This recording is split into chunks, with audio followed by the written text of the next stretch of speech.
নামাজ পড়ার সময় কত রাকাত পড়েছি এটা নিয়ে ভুলে যাওয়া, এটা আমাদের সমাজে এখন একটা ব্যাপক মানুষের মধ্যে এই সমস্যা দেখা যায়।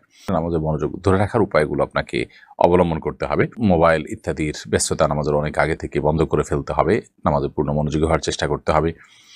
প্রতিটা রোকন খুব দীর্ঘ সময় নিয়ে করার চেষ্টা করতে হবে। কি পড়ছি, কি বলছি নামাজে সেগুলো বুঝে বুঝে পড়ার চেষ্টা করতে হবে। এখন কত রাকাত পড়েছেন এটা নিয়ে যদি আপনি দ্বিধায় পড়ে যান, তাহলে সেক্ষেত্রে আপনি দেখবেন আপনার মনের প্রাবল্য কোন দিকে হয়। যদি আপনার মন কোনো একটাকে সায় দেয় যে আমার মনে হচ্ছে এইটা হওয়ার সম্ভাবনা অনেক বেশি, অর্থাৎ ধরা যাক ৩ এবং ৪ নিয়ে সন্দেহ হচ্ছে, তো ৪ হওয়ার সম্ভাবনাই বেশি, তাহলে আপনি ৪কেই ধরে নেবেন এবং শেষে সিজদা সাহু দিয়ে নেবেন।